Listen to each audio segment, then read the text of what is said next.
It can feel like a different era sometimes, but 15 years ago, I signed the Affordable Care Act into law. That's it.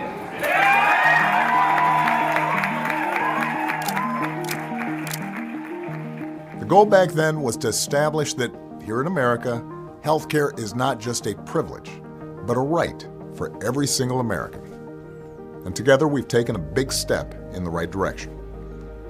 Today, almost 50 million people have gotten quality, affordable healthcare through the ACA. That's 1 in 7 Americans. And the percentage of people without insurance has been nearly cut in half. That means more sick kids get medicine. More cancer patients have life-saving surgery. More people with pre-existing conditions enjoy the peace of mind they deserve.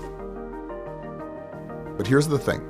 Even though people like to talk about Obamacare, it didn't just happen because of me.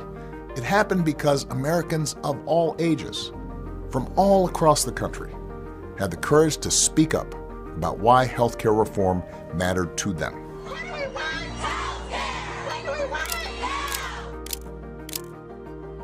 When the Obama Presidential Center opens on the south side of Chicago next year, visitors will have a chance to hear from some of the folks who made the ACA a reality. And they'll get to see some of the objects that symbolized the fight for healthcare reform and helped convince Congress to do the right thing. You'll learn about Jim Hauser, who ran an auto repair shop with 9 full-time employees.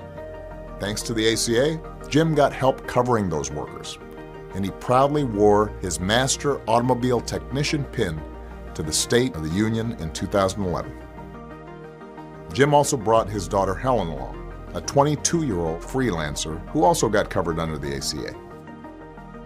Besides hearing their stories, visitors will also get to see how people's lives have been changed forever thanks to the work we did together. And you'll get to hear from some of the leaders in my administration who worked and sacrificed for years to make it happen.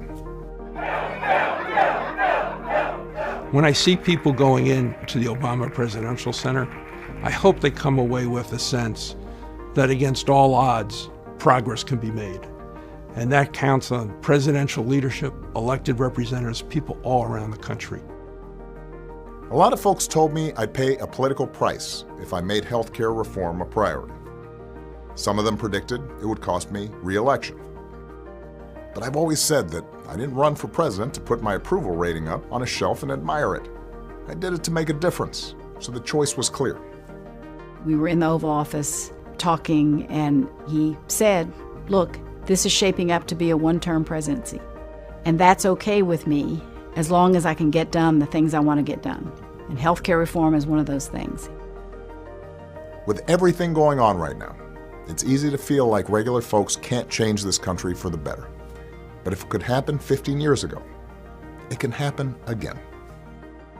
The ACA taught us that some things are bigger than politics, and working to make sure people don't lose their livelihoods when a family member gets sick is one of those things. That's why we did it, and we're not finished yet. I've always said that the ACA is like a starter house.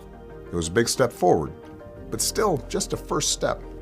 Now it's up to all of us to keep building on and improving the ACA until everyone has access to quality, affordable health coverage. When you visit the Obama Center in 2026, I hope you leave ready to keep making a difference. We look forward to seeing you next year.